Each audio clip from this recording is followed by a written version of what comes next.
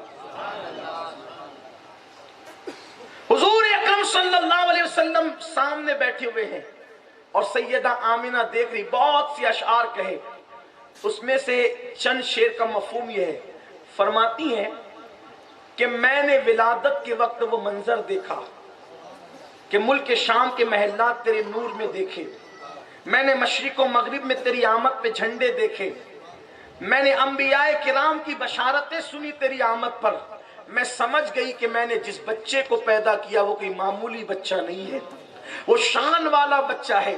اور پھر کہتی ہیں کہ ہر نئی چیز پرانی ہو جائے گی، ہر نئی چیز پرانی ہو جائے گی، ہر چیز فنا ہو جائے گی، ہر ایک کو بھلا دیا جائے گا، لیکن آمنہ کو کبھی بھلایا نہیں جائے گا، آمنہ کو ہمیشہ یاد کیا جائے گا، کیونکہ میں نے ایسے کو پیدا کیا ہے کہ اس کی وجہ سے قیامت تک میرا ذکر زندہ رہے گا۔ اور یہ خوبصورت چہرے والا جو یتیموں کا غمگسار ہوگا، بیواؤں کا مددگار ہوگا، میں نے ایسے بیٹے کو جنم دیا ہے۔ اس طریقے کی تعریفی اشعار کرتے کرتے اچانک ہچکیاں آنے لگی، اور سیدہ آمنہ خاتون میرے نبی کو دیکھتے دیکھتے اس دنیا سے رخصت ہو گئی۔ جب رخصت ہو گئی تو آواز بند ہو گئی۔ اب تک میرے نبی نے کسی کو دنیا سے جاتے نہیں دیکھا تھا، پہلا اتفاق تھا، پہلا حادثہ تھا، کسی کو دنیا نے کہا۔ میرے آقا نے ماں کو جاتے ہوئے دیکھا، ایک طرف ام ایمن ہے، دوسری طرف میرے آقا ہے۔ جب وہ سیدہ آمنہ خاموش ہو گئی تو ماں کے سینے پہ ہاتھ رکھ کے حضور کہتے، امی تھوڑی دیر پہلے جو تم کہہ رہی تھی ذرا ایک مرتبہ مجھے اور سنا دو نا، یعنی وہ نعت کے اشعار حضور پھر سننا چاہتے تھے۔ امی جان ایک بار پھر سنا دو نا۔ ام ایمن نے سینے سے چمٹایا، کہنے لگی بیٹا جو ایک بار دنیا سے چلے جاتے ہیں وہ دوبارہ بولا نہیں کرتے۔ میں کہتا ہوں یہ اللہ کی قدرت تھی کہ ام ایمن سے جملے کہلوا دیے، ورنہ میرا ایمان کہتا ہے اگر دوسری مرتبہ حضور کہہ دیتے امی بولو تو تاریخ بن جاتی، میرے نبی کی ماں بول پڑتی۔ پھر ام ایمن نے کہا بیٹا جو دنیا سے چلے جاتے ہیں، جو دنیا سے چلے جاتے ہیں وہ بولا نہیں کرتے، ان کو دفن کرتے ہیں۔ اور پھر اس کے بعد ام ایمن نے اور میرے نبی نے مل کر نبی کی ماں کے لیے قبر کھودی۔ یہ پہلی اور آخری قبر تھی جو حضور نے کھودی، اس سے پہلے کوئی قبر نہ کھودی تھی، اس کے بعد مکمل کوئی قبر حضور نے نہ کھودی۔ حضور نے اپنی ماں کے لیے قبر خود کھودی تھی 6 سال کی ننھی سی عمر میں۔ اللہ نے اتنی سخت مٹی کو نبی کے ہاتھوں پہ نرم کر دیا تھا اور قبر کھودی، اور اس کے بعد میرے نبی قبر میں خود اترے اور ام ایمن کی مدد سے اپنی ماں کو قبر میں اتارا، اور قبر میں اتار کر کے پھر جب مٹی برابر کر دی گئی تو ام ایمن نے ہاتھ پکڑا، کیونکہ جب دنیا سے جا رہی تھی سیدہ آمنہ تو ام ایمن کو مخاطب کر کے یہ بھی کہا تو ام ایمن میری یہ امانت صحیح سلامت عبد المطلب تک پہنچا دینا، کیونکہ میں نے بہت قیمتی بیٹے کو جنم دیا ہے، اور اس کا خیال کرنا، اس کا خیال کرنا۔ ام ایمن کو یہ نصیحتیں یاد تھی، ام ایمن نے آخری وقت تک نبھایا۔ جب حضور کی امی کو دفن کر دیا، قبر بن گئی ابوا میں، ہاتھ پکڑا، ہاتھ پکڑ کر ٹیلے سے اترنے لگی تو میرے آقا نے بڑی معصومیت سے پوچھا ام ایمن میری امی؟ چھوٹے چھوٹے بچے ابا ہو دادی ہو سب ہو پوچھتے ہیں نا امی، امی کہاں ہے؟ بچے ماں کے بغیر نہیں رہتے، گویا کہ یہ بھی فطرت ہے۔ حضور کے معصوم بچپنے نے پوچھا ام ایمن میری امی؟ ام ایمن پھوٹ پھوٹ کے رونے لگی اور فرمایا بیٹے اب تمہاری ماں ہمیشہ یہی رہے گی، اب تمہاری ماں ہمارے ساتھ نہیں جائے گی۔ حضور نے ہاتھ چھڑایا، ہاتھ چھڑا کر کے ٹیلے کی طرف واپس گئے۔ ام ایمن دیکھنے لگی کہاں ہے، تو کیا دیکھا؟